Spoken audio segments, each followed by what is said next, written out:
Scaling smarter with AI, the art of scaling business with AI. You're listening to Start, Scale, Exit, Repeat, Serial Entrepreneur Secrets Revealed. And you probably don't know this, but this is actually a live show.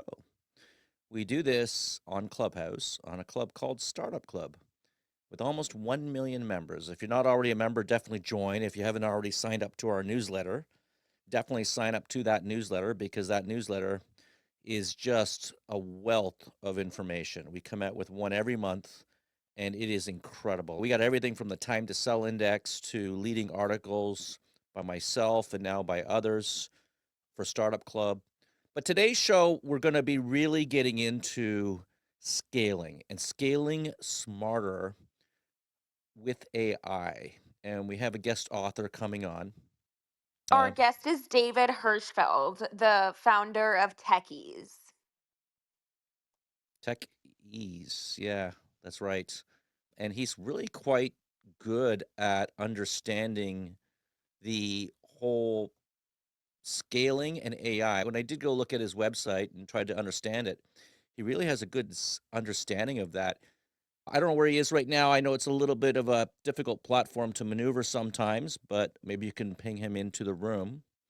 Before we do that, again, I just want to really emphasize that you can sign up to Startup Club for free. We have a lot of different things happening at Startup Club. We've got the weekly show we do here on Clubhouse. We do this every Friday, 2 o'clock Eastern. You can listen to this in podcasts on YouTube or you come in person and listen live. A blog, which is getting a lot of attention by Google. I'm amazed at how well it's doing on Google and the fact that when an article is posted on that particular blog, it gets to the front page of Google, almost like up there with some of the articles I've done for Forbes. When I write an article, it scores pretty high in Google. I've written a number of articles for Startup Club, and it's hit the top page of Google as well. I think one of them was the top books for entrepreneurs in 2025. And if you type that in Google, you'll see Startup Club, the article that was written on Startup Club. And then another one was top movies to watch for entrepreneurs in 2025. And I think we actually got the number one link for that. And I'm working on another one right now, top streaming shows, but that one's actually going to be published on Forbes. And it'll be out in the next week or two, hopefully.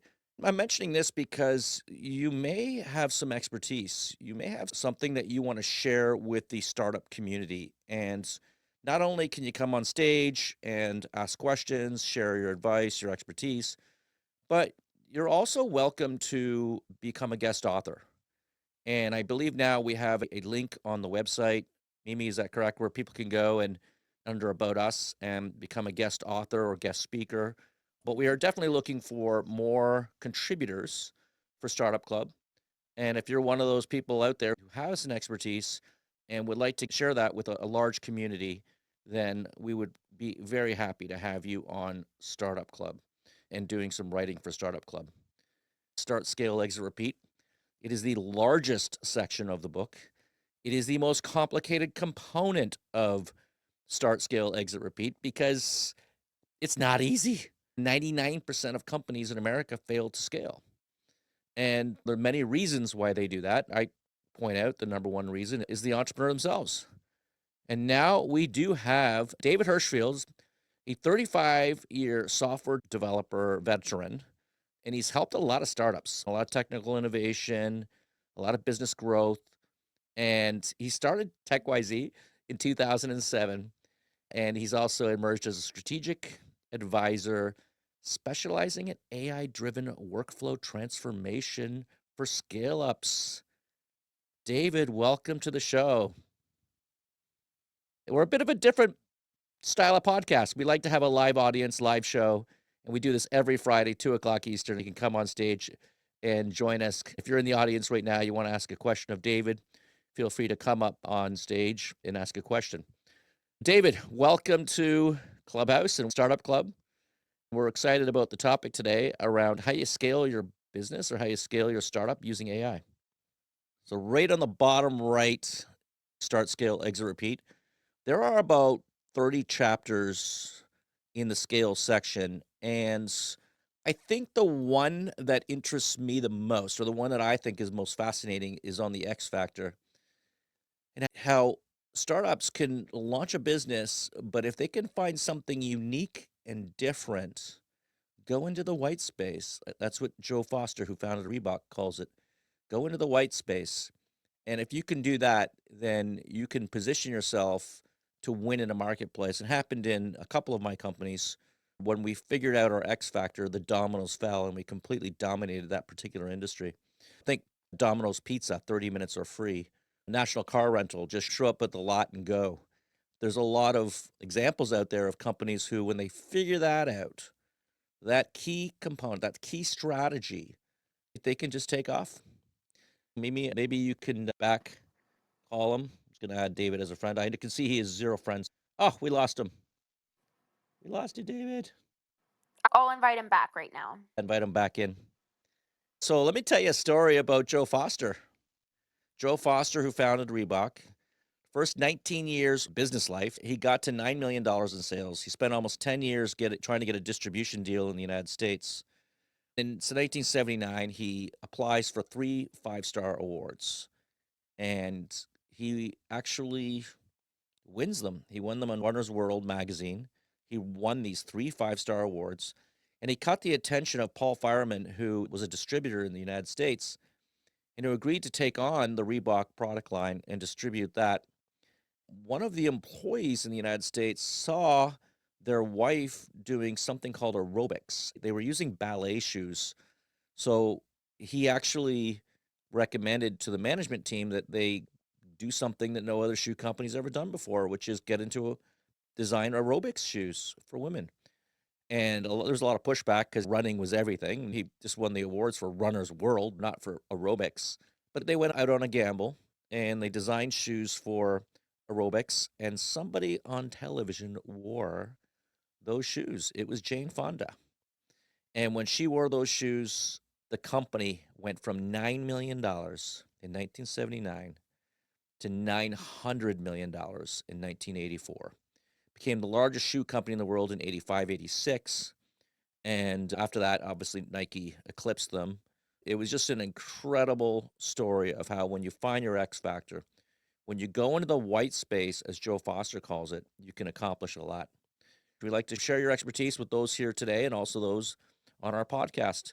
You can also post a question in the channel and we'll try to follow the channel. But I highly recommend that you just jump on stage and share your experiences.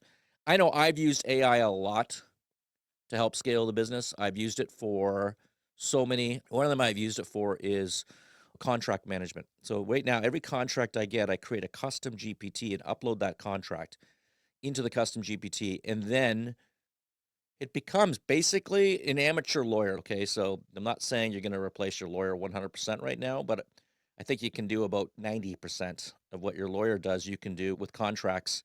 It's just a lot easier than cutting and pasting. And if you have a question about a contract, you just jump over to the custom GPT and you ask that question. Colin, David, welcome to finally. Clubhouse.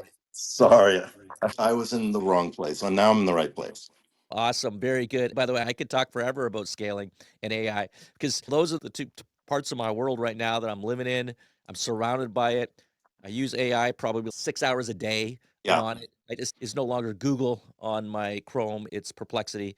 It's completely changing the way startups and founders are launching their businesses or running their companies. But David, thanks again for having you on here. And we gave you a little bit of an intro earlier on.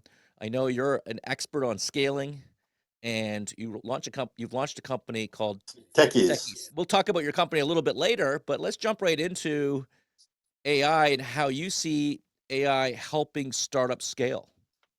Okay. I'm also curious. You said you're using it like 12 hours a day. I What, said how 6. I are need to you correct using myself it? because I don't think I Oh, would admit six. that. I Okay. admit that 6 hours a day. my wife, but she might get a It's little too irritated about that. But no, it is a default. Like, so I use it for, I mentioned you earlier before you're on that, I was using it for contract management. I create custom GPTs. I've also created for the book, Start, Scale, Exit, Repeat.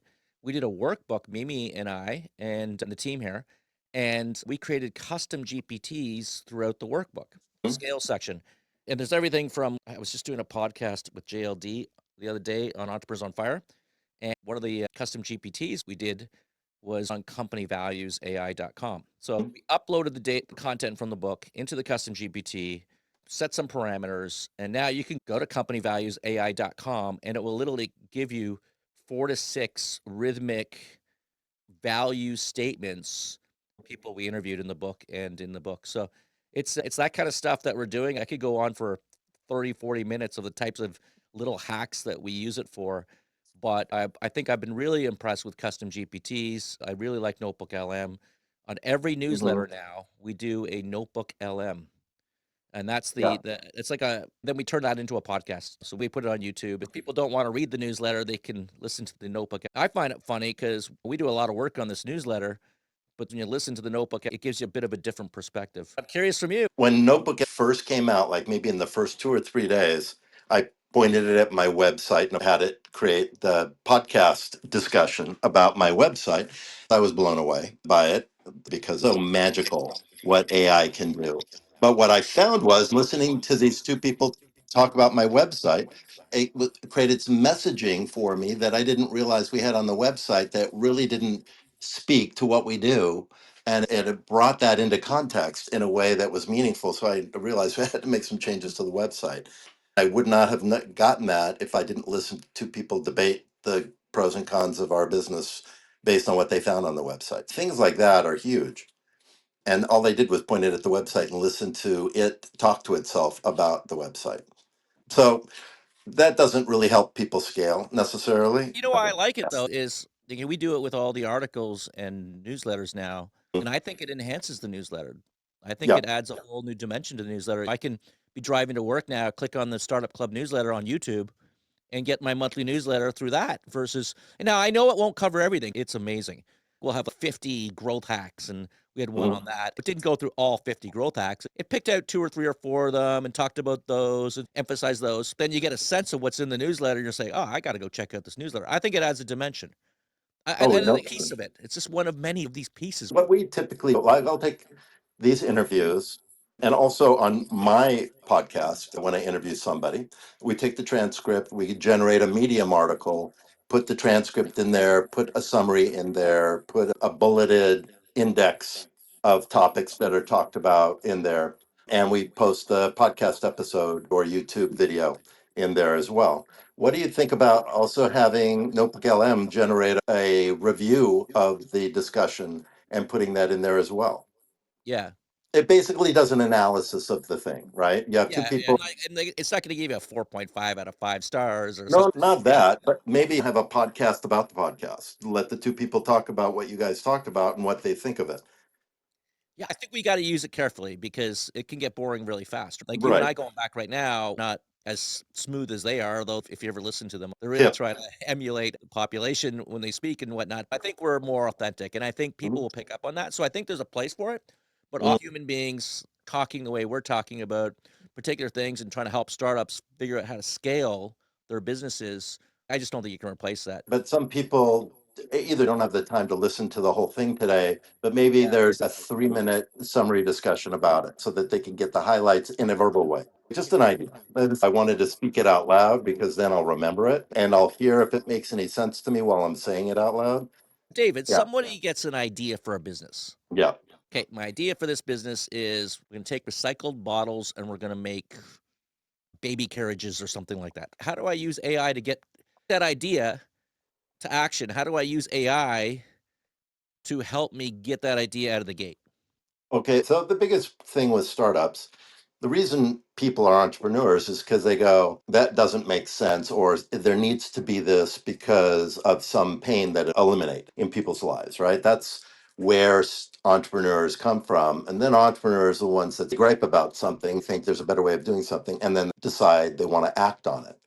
The very first thing you need to do is, what's the genesis of this idea? Is there a real reason this needs to be done, other than it just seems like a good idea? And then you start with the research, like what is the viability of this? Are people already doing this? Can AI quantify for me how much of a pain point this is? And then say, okay, it seems like it is a pain point. There is definitely an industry out there that needs this based on social signals and research databases and things like that. And say, okay, fine. So now I need to go a little deeper, right? I need to figure out who are all the niches I might be able to market this to. And this really needs to be every entrepreneur's number one job when they think of a concept that they want to pursue. What are all the root level problem statements? And you figure out a root level problem statement when you're in the shoes of the stakeholder, the buyer in that niche, in one of those niches, and you ask, why does this problem statement matter? And you usually have to ask that question 2 or 3 times or 4 times before you get to the root level problem statement of why it matters. And it has to start out with, this problem, it makes me miserable, or I hate this problem, or I feel threatened by this problem because if I don't fix it, this will happen. And that's when you know you're at a root level problem. Anything less severe than that isn't a root level problem statement. And so you don't really understand the triggers that you need to understand before you're going to be able to reach people to buy your product. So once you understand all the root level problem statements that you're solving for across all the various niches, then you have to find one niche out of that list of niches whose problem statements, when you score all their various problem statements, has the highest perceived impact and independently the highest cost because of the problem that they're struggling with that you're trying to solve. That's the number, and this is AI is really good at helping with this. In fact, we're building an AI product. We're in the early stages of building an AI product to do this for founders because it's such a tedious Oh, task to wow. do this. You're designing a product that's gonna help them vet their idea, basically? It's gonna figure out who's the early adopter. Yes, exactly. Hopefully, they've done some vetting even before they get to this point, but maybe not. If it's easy enough to do with the tool, then maybe that is the first step. So it's going to identify who's the early adopter, which is the 1 or 2 problem statements that have the biggest impact to them that you're addressing. People think you can sell broad, unless you're a mass market product and you're on Kickstarter and doing a pre-launch sale to a mass market, you can really only focus on one niche at a time. And the reason you need to figure that out is because the tighter you can figure out who that early adopter niche is, the tighter that niche is, the more you can charge and the higher your closing ratio. If you're broad, then you can't charge as much and your closing ratio is going to be a lot lower. Your marketing costs are going to be much higher. You're telling me you can So sell a lot of water in the desert. exactly. Somebody who has a dire need for that water but has no money. And that's not a good target. You may have somebody who has a lot of money but doesn't feel the need for it, and you can't get their attention when you're marketing. So that's why you need both. Costing them everything, that person may not feel the need to do anything about that problem right now. And that's not your early adopter. Even though you can say, but look how much this is costing you. They say, yeah, I know, but it costs everybody in my industry that much. And my company is just not going to get behind me on this because they have other things they're trying to accomplish right now, or it's too many things that we have to change internally, bring that on, even though it would really benefit me. It's not going to benefit the company as a whole. So that's why you have to measure both those things independently. I was just having a conversation today with a founder who's trying to scale and running into this problem on a product where he's won awards about how this problem will literally increase the value of a company. And he's having trouble because he hasn't nailed the early adopter down properly. He's going after people that want the product, but they're not willing to push past the corporate inertia to then bring the product in and get it going because it's going to be a big change. So he's going after, and he doesn't have the CEO's buy in for implementing this product because of the way he's been marketing and targeting and messaging. He's been going after the CFO or the director of marketing or people like that. And they want it, but they don't want it badly enough that they're willing to fall on a sword to try to bring it in because the CEO hasn't gotten behind it. So we had a whole conversation about the same exact thing this morning. You have to figure this, and you don't want to wait until you've put several $1,000,000 into your product, like in the case of this guy, to try to figure this out. Figure it out before you even start building the product. And you can test it and validate it solidly before you even start to build your product. I've used AI to try to vet ideas. I've used AI to help me pick a domain name. I've used AI to help write business plans. I'm just finishing a private placement memorandum right now. I Hmm. spent $20,000 15 years ago to have a law firm do a private placement memorandum. And this thing's amazing. It's done 40 risk factors. Now, I did a lot of the writing myself. I Hmm. had it clean it up. So it just makes my writing faster, more efficient. Yeah. And by the way, if you're writing an article for Forbes or for Startup Club, you can't use AI at all unless you're using it for research. It's got to be original material. But if you're writing Right. a business plan, you're writing an investor plan, the more that you copy or use other people's words in their documents, the more likelihood that you're going to get that funding. So there's a totally different concept than in school. Plagiarism in PPMs and Yeah. S1s. I've done an S1 too. It's S1's extreme. Like S1, they won't even look at language. It's not even the SEC. Look at language. It's not even been already approved before. Yeah. So they literally have to write language in there that actually is approved, and that's where AI can really come in very Yeah. nicely. You still want to get it reviewed by an attorney to make sure Of course, that, we're still gonna get right, an attorney reviewing it, but I've done like right, 95% of the work here in this exactly, document. exactly. And it's not going to cost you that much now. It's going to cost you a small fraction of what you would have paid to have the attorney $3 grand or create the something thing like for that. you. Yeah. AI Well, is it's a Reg D, amazing. so we'll file with the SEC and we'll do the Reg D for sophisticated Right. investors. But let's talk about Let's- that is your area. Yeah. That's your expertise, and your Yeah. company Startups really and helps. scale. How can you use AI to help scale a business? Because it really is a tough thing to do. Most Right. companies in America don't scale. That's the Right. reality. The very first thing you do, because what you do to get your first customer is not the same thing that you necessarily do to get your next 10. And then once you've got 10, now that same playbook isn't going to get you to from 10 to 100 or from 100 to 1,000. Every time you hit the next log limit, you have to step back and say, okay, now what are we going to do to get from 100 to 1,000? Because it's not going to be the same sales, marketing, infrastructure, support. Something is going to change for us to be able to achieve that. And what is that? The very first thing in the scaling process is your ability to create infrastructure in your organization so that you can bring people in to accelerate growth, whether it's support, whether it's marketing, whether it's sales, whether it's operations, it's or logistics. How do you bring new people in? And what is your ability to bring those people in and train them without sucking the life out of the people that have all the tribal knowledge in your organization about that job?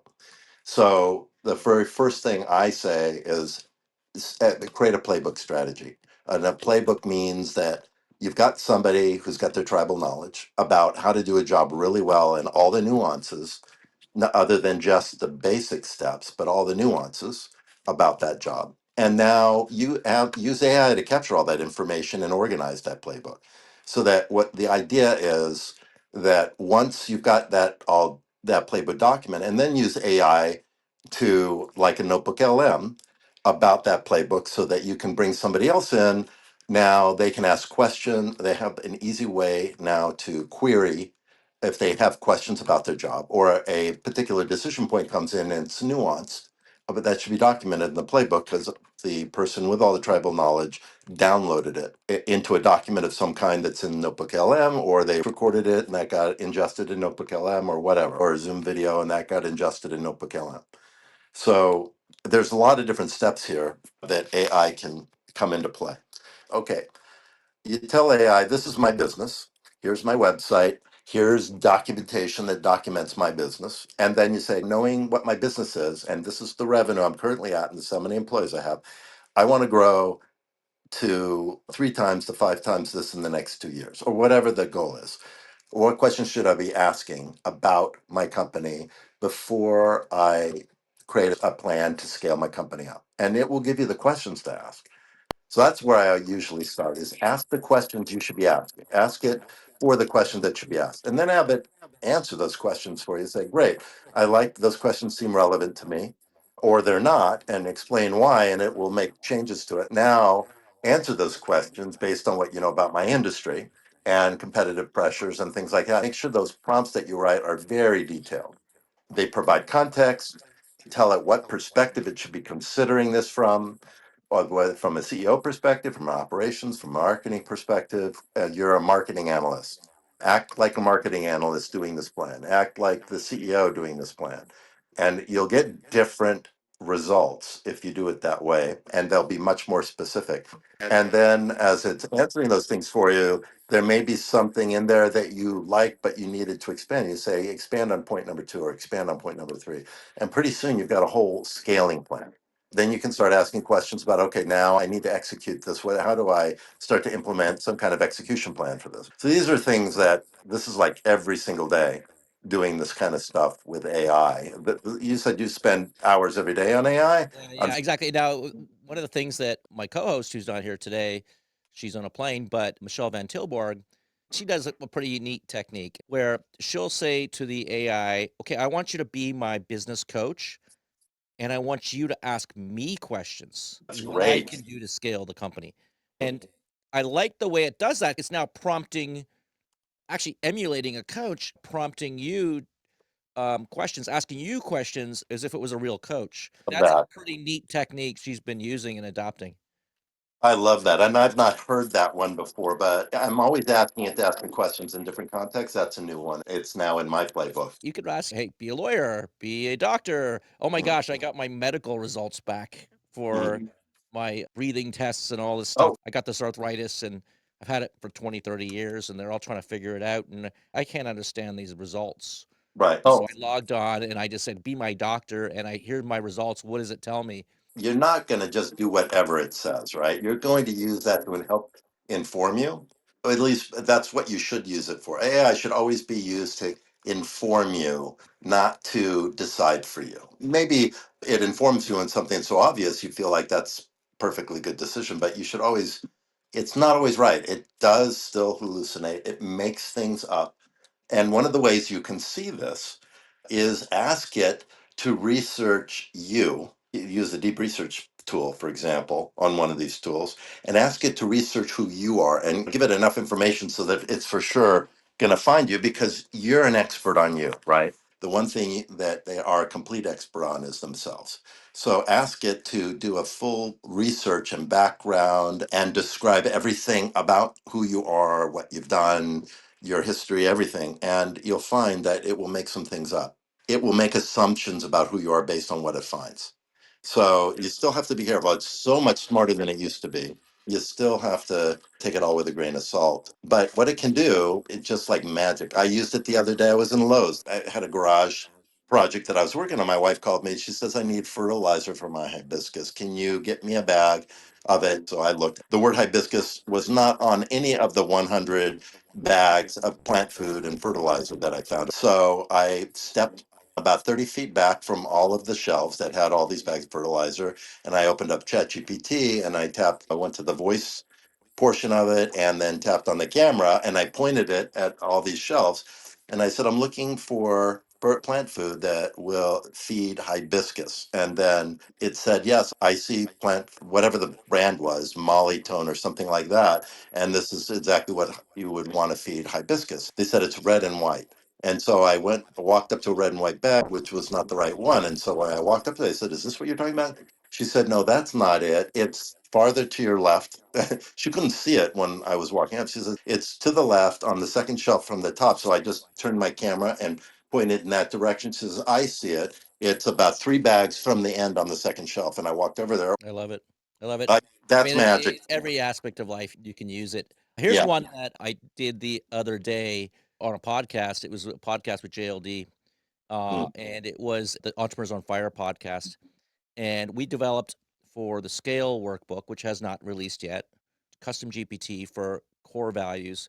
The idea is to create 4 to 6 core pillars of rhythmic statements based on questions it asks you. We uploaded the information in the book, and I mentioned this earlier in the show, but people can actually go to it at companyvaluesai.com and create these core values. And core values are one of those things that you really need to be able to scale your business. And Yep. AI can play a role in many of them. Let me give you another example. We have one called Yeah. personalityprofileai.com, which goes to Mm. another custom GPT, which figures out your DISC profile, your Myers-Briggs profile, to Mhm. identify these positions. And with these positions, you actually say, okay, this would be the ideal profile, personality profile of an individual that I want to hire. I want a sales leader. Okay, I want someone who's got high dominance and high influence. Great. And Mm. so what I can do with this program is you can have people, everything's free. This is going to cause disinflation. I'm not going to go for deflation right now, but I think a Mhm. productivity boom's going to occur. You're going to see a I big think so change in too. society. It's a lot of these programs in the past, they used to charge money for these programs. Now you can get them for free. What are some other components of scaling? Yeah. Automation. You'll have all these workflows in your business, right? And the bigger you get, the more workflows you have. So this is why you want to document playbooks so that you can bring other people in and not suck the life out of your key people. And also because the more playbooks you have, the more intellectual property value your business has. Because if somebody acquires you, they're also acquiring all this well documented knowledge about how to operate and how to run and how to sell and how to grow. But you always run into bottlenecks when you're growing because there's people dependent processes that are repetitive. They may be in logistics, they may be in shipping, they may be in ordering, they may be in invoice to order reconciliation because you have people. So you have all these things. They may be in marketing and outreach, but most of these things can be automated. But you don't want to automate them all at once. So you list down everything that is a manual process and focus on the ones where you know that there's bottlenecks in your business. If you were able to eliminate any restriction in this area, your business would automatically grow, and except it would find the next bottleneck upstream or downstream. And that's what happens. Isn't that So the art of scaling, that if it's always bottlenecks, there's always a bottleneck. yes, If the yeah, bottleneck is not enough sales, why do we have enough sales? We don't have enough salespeople. We don't have the right salespeople. There's always a bottleneck. And if every time you clear up that bottleneck, it points to another bottleneck. Solve that bottleneck. And that's one of the ways you can help scale your company, is just by right. eliminating those bottlenecks. I don't have enough leads. So you come up with a program that's generating more leads than you can actually handle. Now, I'm not qualifying my leads, taking us too much time. Okay, so come up with some kind of workflow to qualify those leads. So now you've got a qualified prospect. I'm not closing well. This is what you do with your sales pipeline, right? It's like that in operations, in finance, in recruiting. Maybe you've got a recruiting bottleneck because you're not getting enough profiles in, or because you're not finding enough of the right candidates. So there's all kinds of automation you can do there. Maybe you're an accounting firm and you want to automatically pull in information from all the different financial places where finances for a particular business are captured, because you need all that to be able to do their taxes. If you automate all that, you've got 80% of the manual effort that goes into running an accounting firm addressed, and you can focus on much more on financial planning and strategic planning for the business, as opposed to spending all your time doing the bookkeeping and collecting everything for taxes. So you list all the areas where you think you might have bottlenecks, and then you prioritize them to which one's the biggest bottleneck today, and that's where you focus your effort. Michael Dell of Dell Computers, when he was asked how he grew his business so big, this was exactly what he said. He said he just focused his energy on wherever the bottleneck was, and then he fixed that, so that became a pipeline that things could flow through freely, which of course instantly identified the next bottleneck, because then it would flow faster through there, except it hit some other point upstream or downstream.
Oh, that's great. I love it.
I have a question for you first. When you asked them to review the letter, what context did you give them about the company that sent you the letter and about your company? Did it know where the company was located?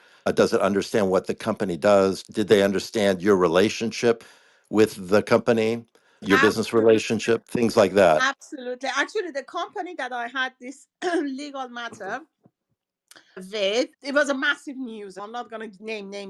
Mm, yeah.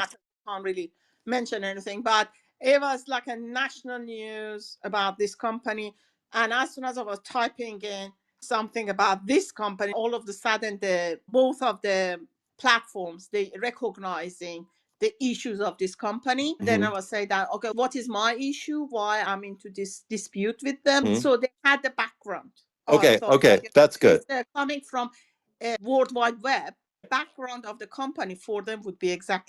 And the same with your company and what you do. So that was the first thing. So that's good that, and your relationship with the company, did you specify that in the prompt? Yeah.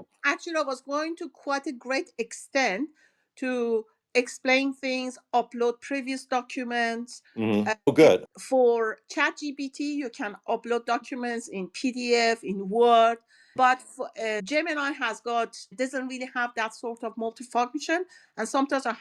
Mm.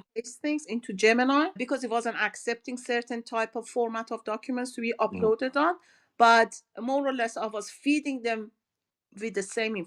My suggestion is try two or three, especially when it's something like this. You get feedback from two or three different Gemini, Claude, the Perplexity, because it has a little bit different take on how it uses the AIs.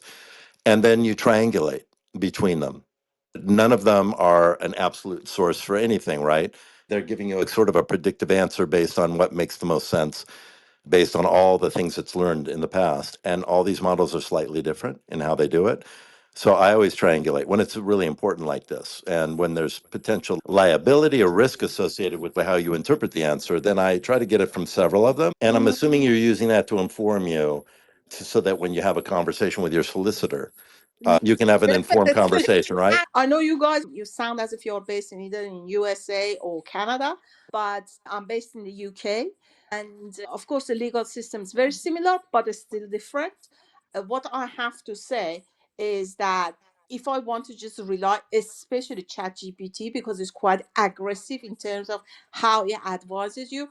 Mhm.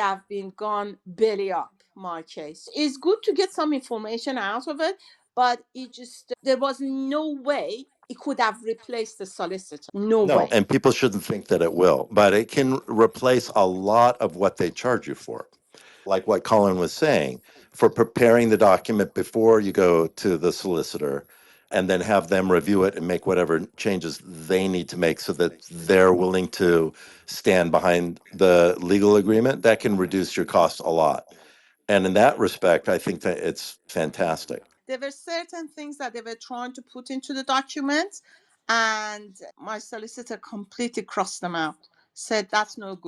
Right.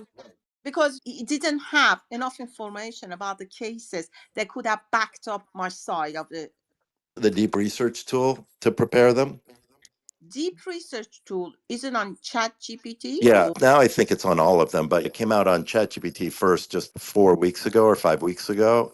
So if you go to ChatGPT and let's say you pick O3 Mini High, you should see a button in the search box. There's a search tool, right? You can click that so that it's checking, it's looking on the web while it's doing its work, but there's also one called Deep Research. And if you do that, it will, whatever prompt you give it, it will always come back and ask 3 or 4 or 5 questions to clarify a few things. And then after you answer those, it will go and it will research 10, 15, 20, 30 different resources and take about 10 minutes to do this and then produce an answer from aggregating all the information that's available today specifically about that topic. And it's quite good. It really impresses me. I've used it for many different things. When it's something complex and I want to make sure I've got the best research possible, it still will make mistakes. I'm not saying it doesn't, but it's much better than just asking a question, having it spit out the answer right away. I have to say, when it comes to writing letters, Gemini is 10 steps of any of them. It's so good. The way he writes, sometimes it blows my mind. He just fantastic. It writes Mm. better than stylists. Oh, Even, yeah. but you have to tell it how to write things. But in terms of doing the research, I didn't find Gemini to be as research savvy. ChatGPT. I haven't tried the other ones. I just wanted to ask you a question about if you want to use AI for lead generation Mhm. and capital raising for a business, which ones would you recommend better, or they are the same to you? I don't know. Actually, right now, there's some tools that are on the market for basically LinkedIn, AI applied to LinkedIn outreach, that sort of thing. The problem with this is that it is changing so fast. The one thing those tools don't do a good job with is to orchestrate an entire lead campaign and automate it for you. They can give you direction on how to do it, and they can do a couple of the steps for you, but then you need other tools that do the workflow automation for you. Maybe it's Zapier if you're simple tools, or Make is a little more sophisticated, or N8N if you're much more technical. And then you have to build your own workflows because the tools, they don't do all of that. So when you're saying lead generation, which part of that process are you asking about? Because I think they're all probably better than what we do without using any of them. I lean on ChatGPT most of the time just because it's consumable. I've got an app. I love the deep research tool. They seem to stay ahead of everybody else in general sense. If I'm doing something that's more sophisticated in AI, I really like the Gemini pipeline because they have all the infrastructure and deployment tools available that are built into their stack for building our own custom AI models where we have our own machine learning engine added to, and we use that. So the large language model, whether it's ChatGPT or Claude or Gemini, is going to then use our database that we built around a specific vertical specialization, like the Launch First that I was talking about earlier, doing that niche analysis stuff. ChatGPT and Claude both now have this context protocol system. It's called, like, it's MCP is the acronym, and it allows you to build custom software that's really intelligent, that will, when it knows when it needs to check other sources, and you can provide it what the sources are that it needs to check so that it's a custom application.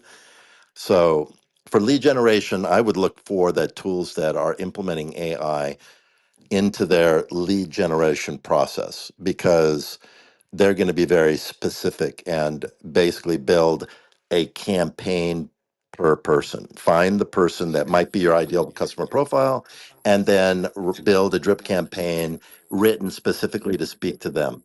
And that's the holy grail for lead generation. And there's tools now coming out on the market that do this. So to make sure I understood this correctly, you said that you can just literally, for example, I can go to Gemini and just put down the company details, put down my details, put down the avatar, favorite avatar of the customer that we have, then I ask generate the campaign to increase leads by 20%, something You- like that. It'll build a drip campaign for you. All the tools will do that. I don't know which one does that the best because I really have not tested the tools and compared. And the reason I haven't done that is because I know there's all these tools coming out, and now there's tools available on the market that do this for you. And that's what they're doing. They're basically automating this whole workflow for you. Amazing. Thank you ever so much. Cheers. Sure. Bye. Colin? Well, there we go. I like to Okay. say there's an AI for that. Exactly. There's an AI for that. There's an app for that. There's an AI for that. And AI, what happened November 23, it was a real shock in the Mm. world. I call it a paradigm shift. We're seeing a lot of shifts that continually occur, and you can actually ride those waves and those shifts. So how does somebody, so Can you just talk a little bit about techies and what you do and how you can help people scale their Mhm. businesses with your company and how they can reach you? Sure. And before I even do that, I want to respond to what you just said about the shift.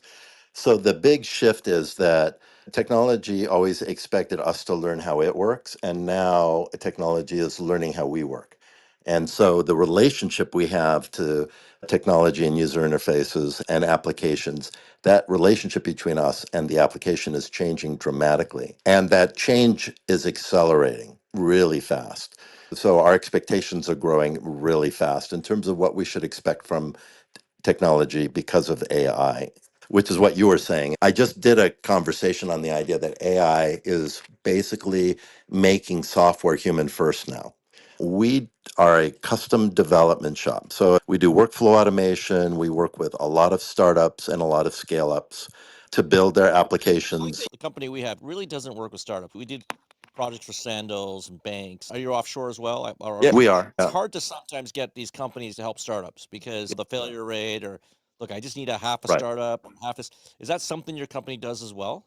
Oh, yeah. That's why I came out with Launch First, which is a methodology specifically for helping startups find a path to revenue and prove product market fit before we start building the product. Because I've worked with so many that have failed that shouldn't have. And they always fail for the same reason. They wait way too long to validate product market fit. And the only way you validate product market fit is by generating revenue from sales and doing it in enough numbers with a high enough closing rate where your cost of acquisition is one third or less of the lifetime value of that customer. And when you have that, you've got product market fit, you know, you have a viable business, then build the thing. And then people go, what? How do you sell your product before you have it? That's what Launch First is all about. Tip of the iceberg of your knowledge. Like we haven't really uncovered all those gems that you can provide us. And you never know how the show can work. And we Yeah. appreciate you, Margin, for coming on stage. I really enjoyed having you Thank on you. stage. And if you're listening to some podcasts, you can come to Clubhouse, join us on Startup Club, and listen to this live. Join us on stage, share your expertise. David, this happened about 2 weeks ago. Mimi is the editor in chief here at Startup Club. And every time we do an article, it hits the top spot on Google or the front page of Google. So if you have an article that you want to publish, it'd be great if you could be a contributor. And you're not allowed to use AI except for research, but it'd be Mhm. great if you'd be a contributor and actually do an article about some of your expertise as well I'd love on to. Startup Club, and you'll get really good SEO juice out of that. I will Fun, absolutely do that. one of the gentlemen who works in our team, he does the newsletter every month, and I'm like, this frickin' newsletter is so good. You gotta show your formula to the world. And he wrote an article, 7 ways your newsletter can kick ass. I just Googled how to create a great newsletter for startups. It came up number one on Ah, Google. That was just published a week ago. Anyone who's in the audience or you're listening to some podcast or on YouTube, you're welcome to become a Startup Club contributor. And there's ways you can contribute. One is articles. The second is come on and do a show like David did. You can actually even do your own shows. Open up and become a leader on Clubhouse. I feel like there's a strong community here on Clubhouse, on Startup Club, and we continue to produce good content. We have great community members, and the community comes together and makes such a difference here. Thank you very much, David. You've been listening to Start, Scale, Exit, Repeat, Serial Entrepreneur Secrets Revealed. We'll see y'all next Friday, 2 o'clock Eastern. Thank you.